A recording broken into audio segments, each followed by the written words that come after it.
The story of Patrick's life serves as a reminder of the resilience and courage of migrants, the invaluable contributions that they have made and continue to make to the countries they now call home. Ugh.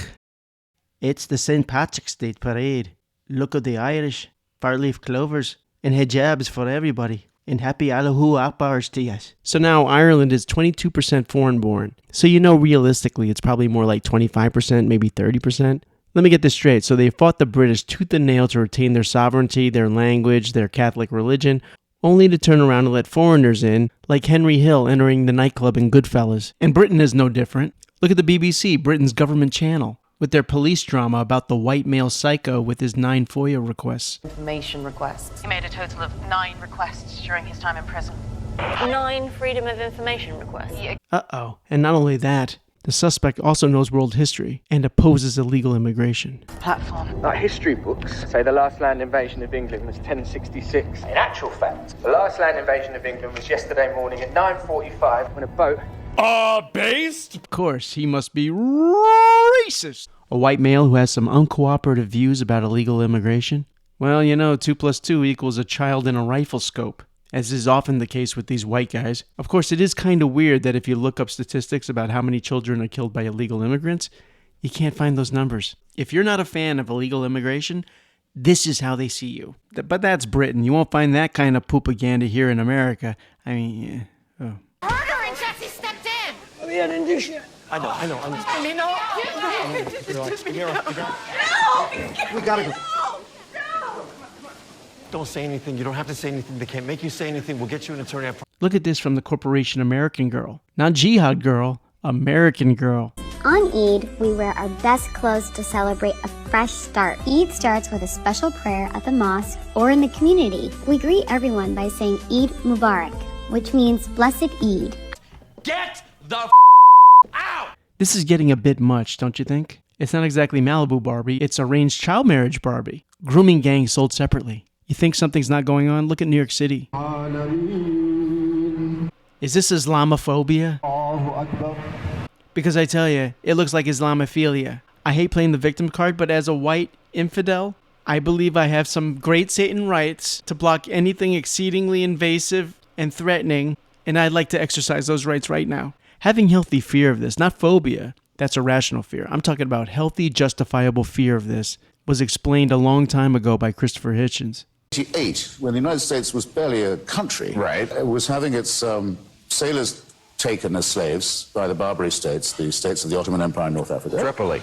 Tripoli. Shores of exactly. Tripoli. Shores of Tripoli. Ships stopped. Its crews carried off into slavery. We estimate 1.5 million European and American slaves taken between 1750 and 1815. Jefferson and Adams went to their ambassador in London and said, why do you do this to us? The United States has never had a quarrel with the Muslim world of any kind. We weren't in the Crusades. We weren't in the war in Spain. Why do you do this to our people and our ships? Why do you plunder and enslave our people? And the ambassador said very plainly, Mr. Abdul Rahman said, because the Quran gives us permission to do so, because you are infidels. And that's our answer. And Jefferson said, well, in that case, I will send a navy which will crush your state, which he did. Islamic fundamentalism is not created by American democracy. It's a lie to say so. It's a masochistic lie. And it excuses those who are the real criminals, and it blames us. Fact check true. John Adams had a written account of that conversation. Quick word, everybody. God, help me! See the subscribe button in the lower right-hand corner? I need you to click on that, like right now. Like, share, subscribe, and hit the bell. Also go to patreon.com/jokesandapoint. Paid members at any level get free merch. Are things really that different today? I don't think so. Polls consistently show gaps. Significant minorities of Muslims in the West hold views on Sharia, apostasy, homosexuality, or women's roles that clash with secular liberalism. Lionel Shriver explained that the irresponsible, unchecked nature of immigration has largely been unexamined by an otherwise ignorant public. The U.S. has been taught to believe that the transformation, the demographic and ethnic, racial transformation of the country, which has been drastic since 1965, is almost like a natural process, like photosynthesis. It's like the sun shines and the immigrants come. It's as if nobody's making any decisions that makes such rapid demographic change possible. This is all the result of individual political decisions. You know, the left are typically the environmentalists, right? Well, the Florida Everglades are getting absolutely wrecked by Burmese pythons. These 20-foot Asian invaders dropped off by dumb pet owners have exploded in population. They've wiped out 90% of the native mammals. Bobcats, gone. Foxes, a snack. Deer, swallowed whole like Three Musketeers fun-size bars. And what do? We have python challenge hunts. Scientists screaming ecosystem collapse on every channel. Because it's not an offensive thing to say we need to protect the native species, right? But replace the word pythons with millions of unvetted migrants from incompatible cultures, and the same leftist scientists will be cheering, yay, demographic replacement, tolerance. But it's the same invasion math, but only non-humans get the protect our native ecosystem treatment. They don't change the language about pythons either. Burmese pythons aren't suddenly called the innocent Florida snake, just trying to find a better life for him and his family. No one accuses the rabbits, raccoons, bobcats, possums, foxes, deer, birds of being colonizers who should never have been there in the first place. There's no sanctuary swamps. I know.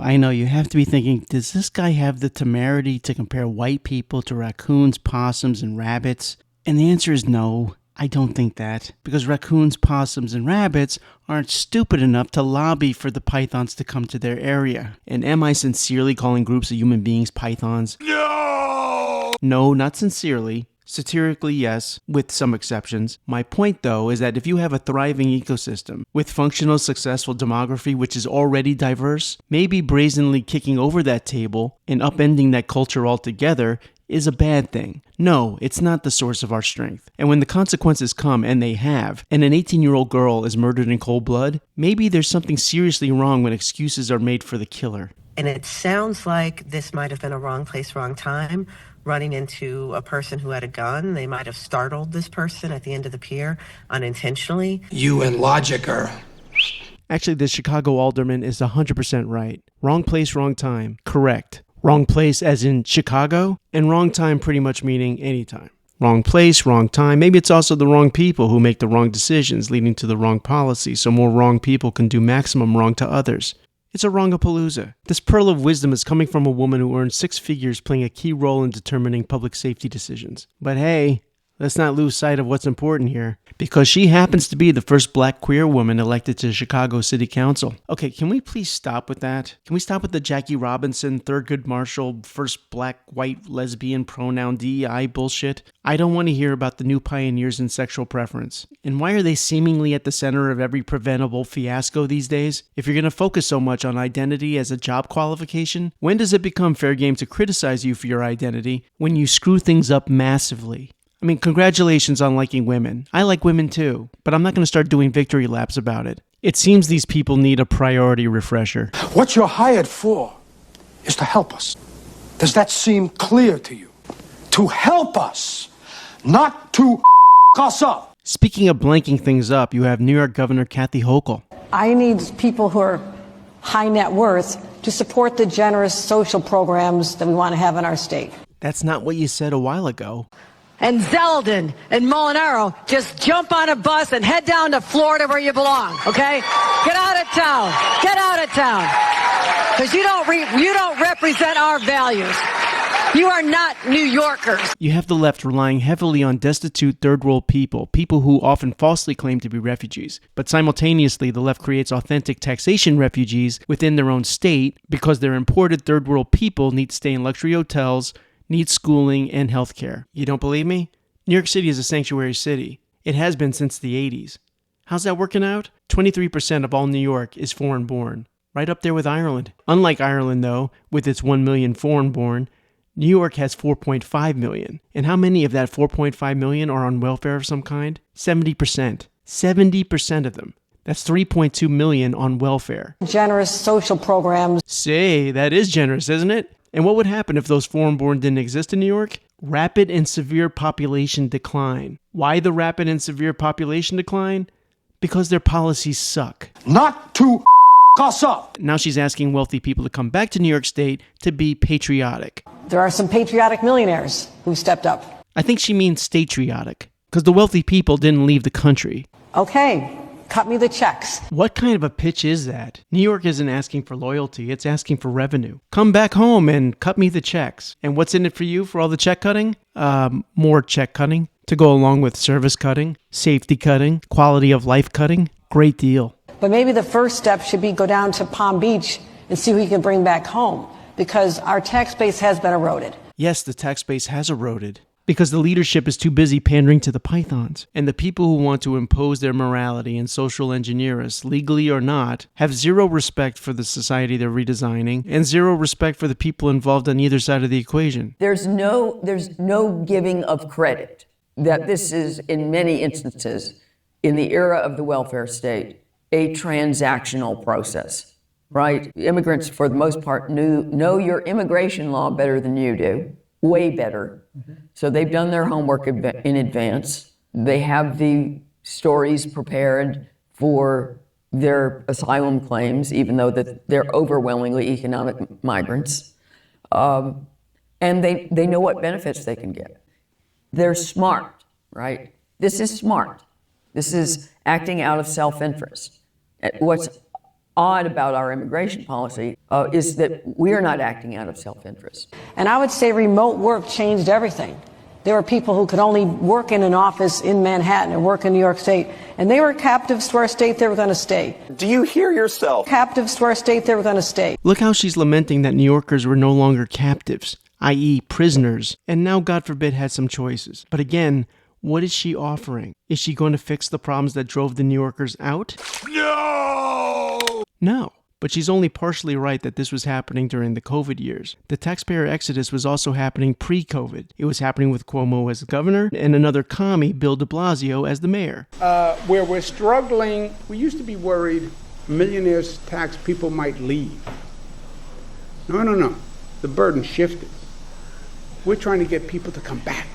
And now it's just even worse, because you have the squinty commie jihadi Mamdani and Hochul. You know, Wall Street, businesses looking at Texas. And this isn't only going to happen in New York. This same dynamic of horrendous blue state governor, matched with an even more unhinged blue city mayor, will be seen in all the Democrat states. And the people who produce will flee, because the leadership has lost all sense of the mission. To help us, not to us up. And I say, you got to come back. When are you coming back? We'll go to dinner. I'll buy you a drink. Come over, I'll cook. Yeah, they're not coming back. Thanks for watching. Be sure to comment, like, subscribe. Be sure to pass around to anybody who might like my content. And I'll see you the next time.